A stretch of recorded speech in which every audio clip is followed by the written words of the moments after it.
Nós, a Europa, tem a ver com a Europa, tem a ver consigo. À sexta, uma reflexão sobre a atualidade europeia. Iniciamos mais uma conversa em torno das questões da União Europeia com Marco Teles, do Centro de Informação Europe Direct Madeira. Boa tarde, Marco Teles. Boa tarde, bem-vindo. Marco Teles, há que assinalar na conversa de hoje a abertura da primeira sessão plenária da legislatura 2019-2024 do Parlamento Europeu. Foi a 2 de julho. Exatamente, esta é realmente uma semana marcada pela tomada de posse dos deputados, como a Marta disse bem, é portanto a 9ª legislatura, estes deputados eleitos, os 751 deputados, vão estar em funções até 2024, eventualmente pode haver aí uma alteração, não é? Confirmando-se a questão do Brexit, deixar de ser os 751 e passarmos a ter os 705. E de resto foi uma tomada de posse que também ficou desde logo marcada por um acontecimento que foi protagonizado pelo partido do Brexit, do Nigel Farage. Exatamente, que na sessão, no fundo solene, e perante o hino da Europa, os deputados puseram-se de pé, o que é normal. O que não é normal é depois porem-se de costas voltadas, virarem as costas como sinal de protesto, e aparentemente a explicação dita pelos deputados é que, não sendo a União Europeia um Estado, não faz sentido nenhum ter um hino. Portanto, isso é um perfeito disparate, o que não seria de esperar vindo do partido que é um perfeito disparate, e quanto mais não seja pela situação do respeito em qualquer hino de qualquer país, gostes ou não das ideologias, mas respeita-se. A maioria questionará porque é que ainda estão ali, aqueles deputados, não é? Pois, se calhar até vão deixar de estar, não é? Confirmar-se mais tarde a situação do Brexit, mas para já eles estão, obviamente, muito revoltados e chateados com o mundo e com todos, mas isso é um problema que nós vamos ter que nos habituar nos próximos meses. Portanto, tendo isso, houve também um impasse da situação da eleição do Presidente do Parlamento Europeu, perante todas as incertezas que estavam a acontecer em torno do Conselho Europeu, da definição da nova Comissão. Ficou adiado por um dia a eleição do Presidente do Parlamento Europeu e veio-se a se confirmar, portanto, no segundo dia, essa eleição. Portanto, temos um novo Presidente do Parlamento, também ele italiano, David Maria Sassoli, portanto, jornalista, de resto, Sim. Colega da Marta Cília, não é? Vem substituir então António Tajani. Vem substituir António Tajani, pelo menos nos próximos 2 anos e meio, porque, como sabe, a legislatura são 5 anos no Parlamento Europeu, mas ao fim dos anos e meio há nova eleição e, portanto, para já sabe-se que ele desempenha este cargo de Presidente do Parlamento. Eventualmente, fala-se que o segundo mandato poderá vir a ser ocupado por Weber, que era um dos candidatos principais do PPE, mas nada disso ainda está confirmado. E dizer também que esta eleição não foi ganha logo à primeira, porque é preciso uma maioria absoluta e, portanto, Sassoli falhou a primeira votação por apenas 7 votos, conseguiu 325 dos 332 necessários e só à segunda eleição é que conseguiu o número de votos necessários. Isto, aliás, é um processo curioso no Parlamento, porque isto pode-se repetir até uma quarta ronda. Ad eterno, quase. Eterno quase não, sei, mas de facto à quarta ronda. Se efetivamente a situação persistir, então aí só os 2 candidatos mais votados é que passam essa quarta ronda e a partir daí aquele que for o mais votado, independentemente de ser maioria ou não, passa a ser o Presidente do Parlamento. E, portanto, e também outra característica é que, ao contrário do que se passa depois pela Comissão, aqui no caso do Parlamento Europeu, o Presidente entra logo em funções e, portanto, temos efetivamente novo Presidente do Parlamento Europeu. Houve também muita dificuldade em eleger para o cargo de Presidente da Comissão Europeia alguém, não é? Foi fruto de muitas horas de negociação e a verdade é que, contrariamente àquilo que falamos em programas anteriores, não foi nenhum dos principais candidatos, digamos. É verdade. Efetivamente, houve a cimeira no dia 20 do passado mês de junho. Foi o primeiro encontro onde já se esperava que realmente não houvesse fumo branco em relação a propostas de nomes para a Comissão Europeia e efetivamente não teve qualquer sucesso essa cimeira no dia 20. Houve este segundo encontro, Ficou portanto, adiada, no domingo iniciou-se, logo após o G20, iniciou-se essa cimeira, que continuou pela noite dentro até segunda-feira, e depois houve a suspensão dos trabalhos, e só na terça-feira, portanto, consegui chegar aqui um nome para presidente da Comissão. Portanto, que não figurava nos tais candidatos principais. Isso também é um aspecto, ainda antes dessa questão que a Marta está a referir, que é a questão dos 3 dias, porque também tem-se falado muito, 3 dias para chegarmos a um consenso sobre o presidente da Comissão, e atenção que o que está em causa não era apenas o Presidente da Comissão, portanto era Presidente da Comissão, e todos os comissários, Presidente do Conselho Europeu também, os comissários vão aparecer um pouco mais tarde, o Presidente do Parlamento Europeu, Alto Representante para as Relações Externas e também o responsável do Banco Central Europeu. Portanto, eram vários cargos. São 5 cargos. Se retirarmos aqui o Parlamento, tem uma dinâmica própria, na verdade estariam 4 cargos aqui em cima da mesa e, portanto, na verdade 3 dias é um prazo perfeitamente aceitável para a importância dos cargos que estão em causa. Aliás, nós temos às vezes as tomadas do governo a nível nacional, enfim, às vezes são muito mais complicadas as negociações do que propriamente este, e portanto é um processo realmente complexo. O único senão, e nós já tínhamos falado cá isso ainda na semana passada, recordo-me dessa situação, é que como se sabe, o que estava definido e que se falou durante toda a campanha para o Parlamento Europeu é que cada família política tem um candidato principal e, portanto, destes candidatos estariam 2 nomes, sobretudo 2 nomes em cima da mesa, entre o PPE e o SD, um deles sairia para Presidente da Comissão Europeia. Pensava-se poder ser o Timmermans ou o Weber, não é? Portanto, o Weber do PPE, depois o Timmermans do SD.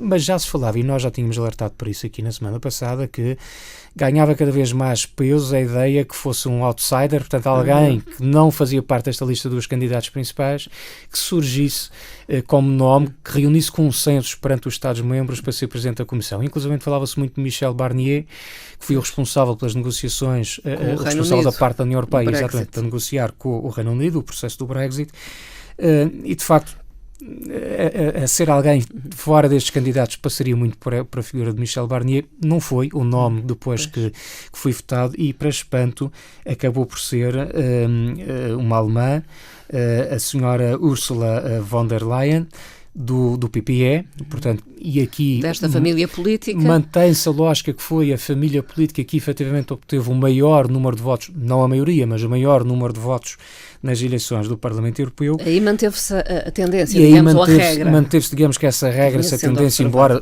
deite por terra esta regra dos candidatos principais, que é algo que não existe nos tratados, atenção, mas era uma regra do Parlamento Europeu, um entendimento que já funcionou em 2014 com Jean-Claude Juncker e que agora cai por terra com esta eleição e, portanto, nem sequer faz sentido, creio eu, se falar nesta possibilidade nas próximas eleições daqui a 5 anos, no futuro.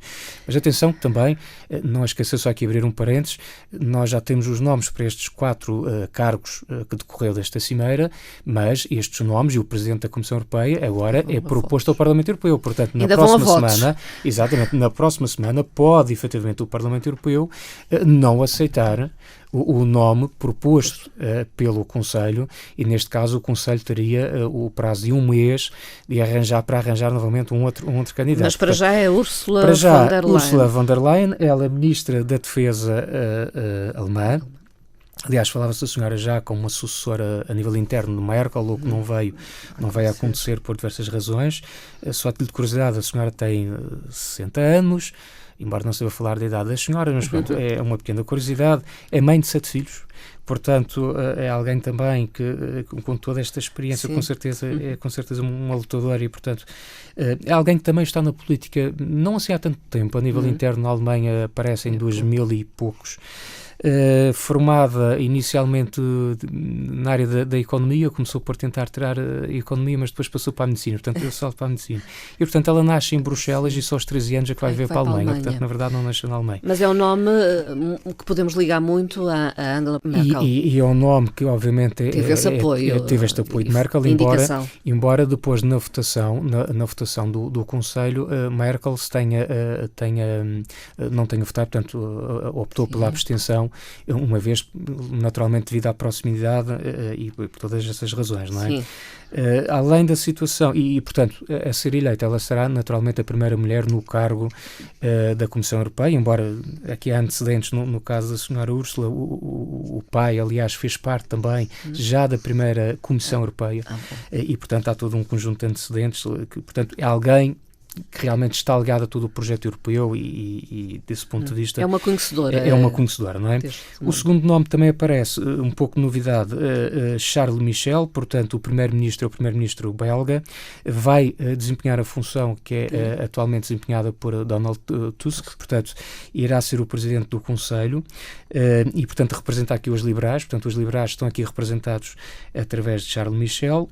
Depois temos um nome que é conhecido toda a gente, o Christine Lagarde, que vem do FMI e que vai agora desempenhar funções também ligadas a esta área, mas no Banco Central Europeu. E depois temos, por último, Josep Borrell, portanto, o Ministro dos Negócios Estrangeiros espanhol, que, aliás, já foi Presidente do Parlamento Europeu em 2004, creio que entre 2004 e 2006, socialista e, portanto, vai desempenhar o cargo de alto representante para as relações externas da União Europeia. Portanto, o que é que, desse ponto de vista, tem recebido elogios, digamos que esta escolha em pacote, é que conseguiu-se garantir a questão da igualdade de género. Há aqui um equilíbrio perfeito, que é realmente 2 homens, 2 mulheres. Estou aqui a pôr de lado a situação do Parlamento Europeu, mas, portanto, para os restantes 4 cargos, há realmente aqui o respeito pela representatividade homem-mulher, que é algo que realmente a União Europeia tem batalhado imenso.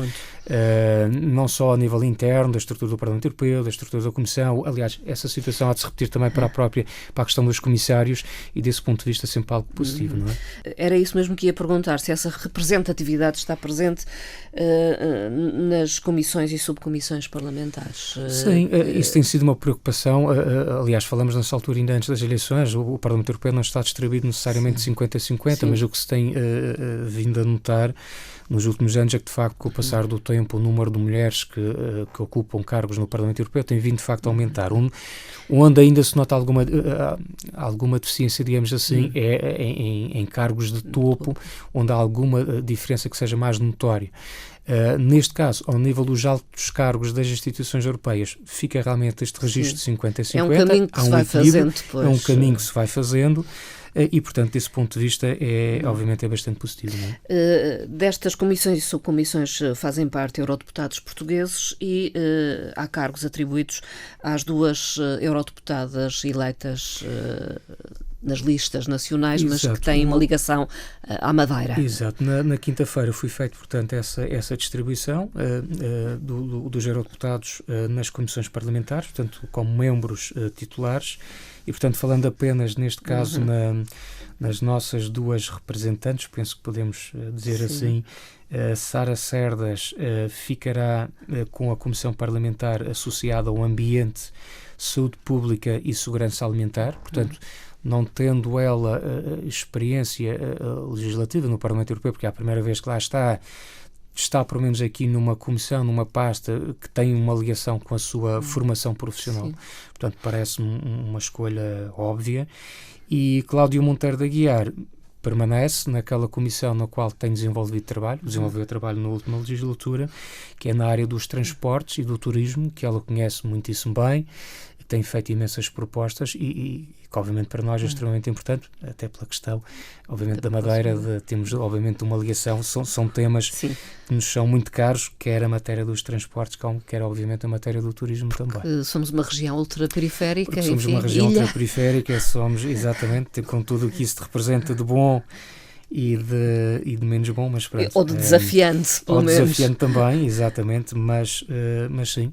É uma área, obviamente, bastante importante. Marco Teles, finalizamos esta nossa conversa hoje e também, digamos, esta série de programas.